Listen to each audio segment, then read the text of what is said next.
So the end of week 3, I thought I'd do a little bit of a recap of everything that's happened since the start of the build. So starting with the entrance doors here.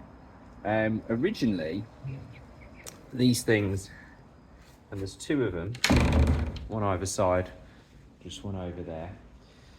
These did open inwards, but they're really quite big doors. They're about 1.5 meters wide, which is pretty huge. Normal doors about 850, 900 mil. And they took up a lot of space in the corridors. And it completely, as you can see, if that door was to open inwards here, would completely shut off the corridor to the clinical areas. And so, bit of a fire hazard, but also it could be a bit of a pain, you know, people walking up and down there. So we switched those around. Posed another problem. We've had a windy couple of weeks, and probably good that it happened now. The wind caught this door. If you see over there, there's a bit of metal smashed into that, and we did lose one of our panes. You can see the glass there. So the guys have put a bit of a stop box there, some gravel in to stop that happening. See, it's going again. But one of the things we're going to have to come up with a solution for, probably a close and a stop to stop that happening again. Of course, we've got to now replace the glass.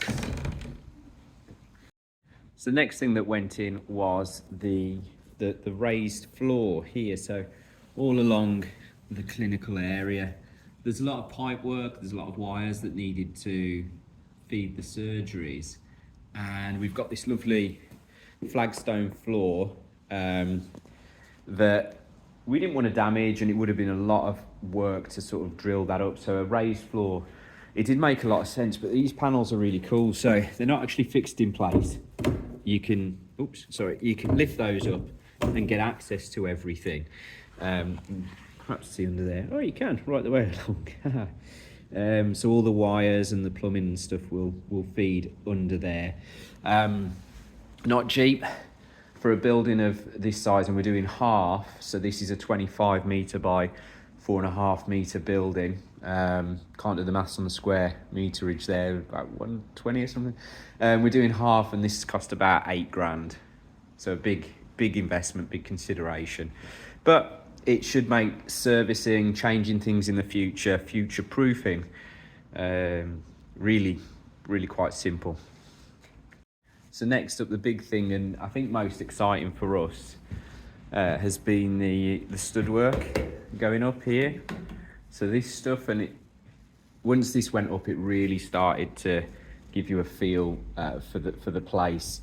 And then of course we've got the plasterboard going in there. Now we've opted for an acoustic plasterboard, so you might be familiar with the lighter coloured stuff, and this stuff's got this blue coating on it, and we'll have this filled in between with acoustic, I don't know what the word, insulation, and that's really because it gives a bit more privacy in the surgeries, and also some of those noises won't travel through. Now stud work, again, big cost. Stud work and the plasterboard, building this size, you're talking again about £8,000, big cost, but obviously extremely necessary. And the guys have been great at tweaking things, the builders that we've got in, tweaking things as we've gone along. So things like that detail up there, that needed to go in for the ducting, for the heat exchange, the ventilation, and we opted to have that. So originally we were just going to have a box section with a ledge, but now we've opted to have that right up to the ceiling, and stuff like that the guys were really happy to do. And once the walls started going up, we could see where the building, the new parts of the building, the partitions, were going to meet some of the older parts of the building, and we wanted to keep as many of those old features as possible. So I'm just stood in the plant room here, which is actually quite a nice big size plant room, and originally we were going to lose that beam if we went with standard height. Now it's the beam that's wonky and not the stud work, I should point that out. if we went with standard height ceiling, we would lose that, but we liked it, so we asked the guys to keep that, and they've done that and raised the stud work above there. And a big start on the wiring and cabling as well. So all of the wires going in there for the surgeries, and also the lighting. Now it's quite sophisticated. They've done things on different circuits to, I don't really know what I'm talking about, but balance the loads of different things. The lights we've opted for are quite complicated. We didn't just want in the surgeries one switch for all of them. They're on different circuits, so you can really sort of control how the lights work. We've got things to consider like TVs, speakers, built-in speakers, some standalone for the surgeries. Obviously, the X-ray equipment, that needs to be considered, and where the switch plate is for that sort of thing. So you can see what is under all of this raised floor, all nice and neat. I have to say, I'm really impressed with, I don't know if you could see that there, really impressed with how accurate things are being put in here. And again, the team have worked with us quite well. Now, a huge cost. I don't think we're quite finished with the final quote, but we're looking at around 15 grand to wire everything in. But, you know, done properly, of course, it's a necessity, and it's absolutely worth doing. I'm just stood in the decon room, and some of the ceilings are starting to go in some of the rooms that have got ceilings. So in the rooms where we won't have patients, such as the decon room, the office, the staff room, we have got this capped ceiling. And there's a couple of reasons for that.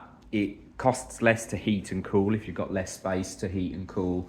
And also it's extremely useful for storing things. And in our case, in these ceilings are going to be our heat exchange units.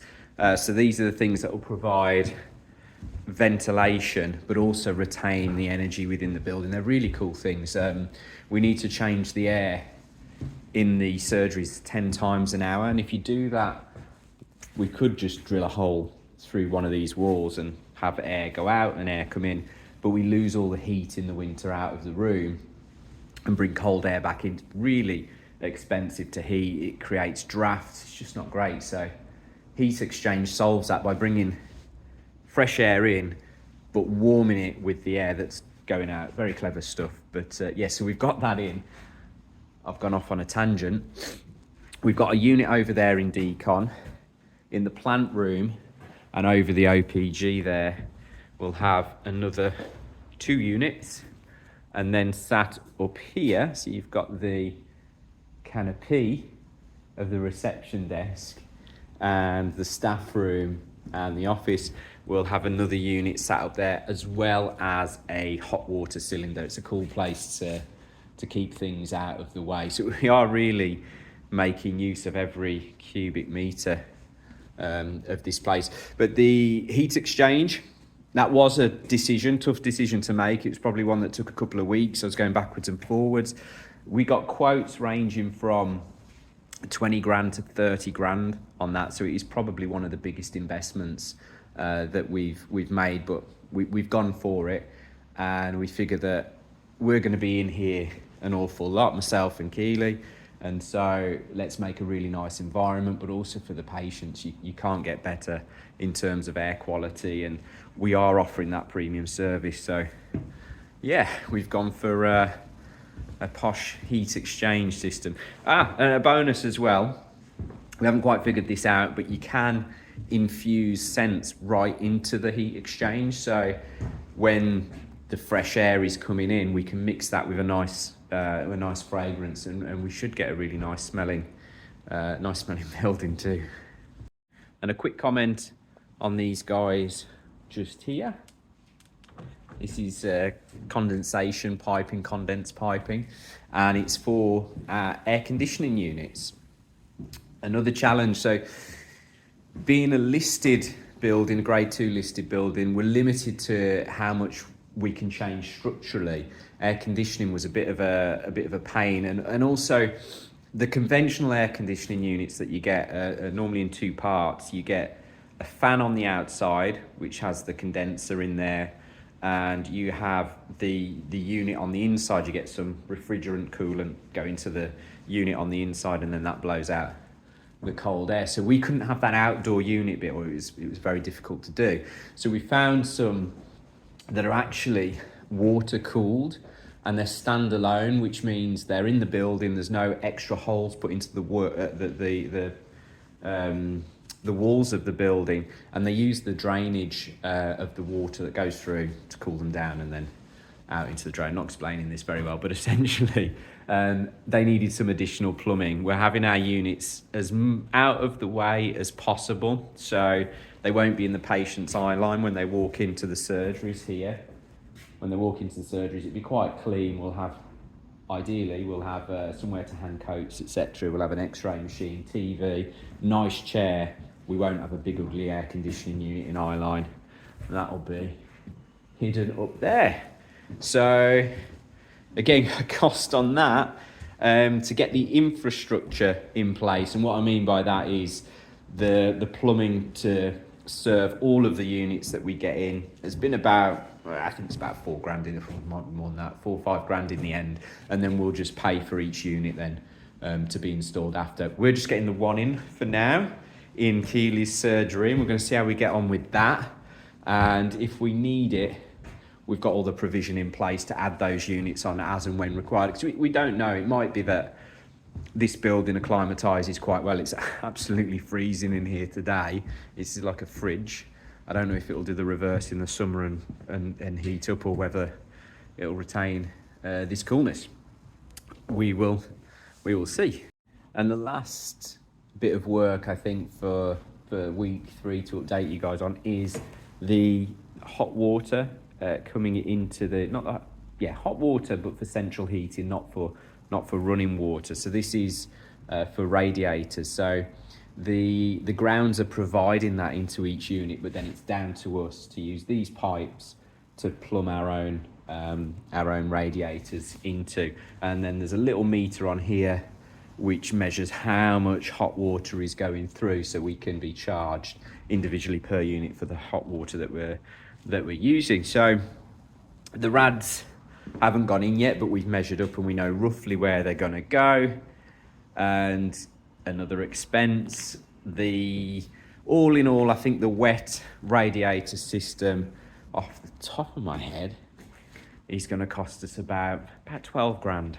So again, another big cost, but we've picked some really nice radiators, which when they come, I'll no doubt do a quick video on those. And how we're controlling them is quite interesting as well, because we won't necessarily have a central thermostat, or actually in a building like this, a central thermostat won't be too efficient, because we probably won't want the same temperature in reception as we do in the surgeries, and surgeries might get hot. So what we've actually done is got an individually controlled system. Let me say that again. Every radiator that we put in will have its own digital thermostat attached.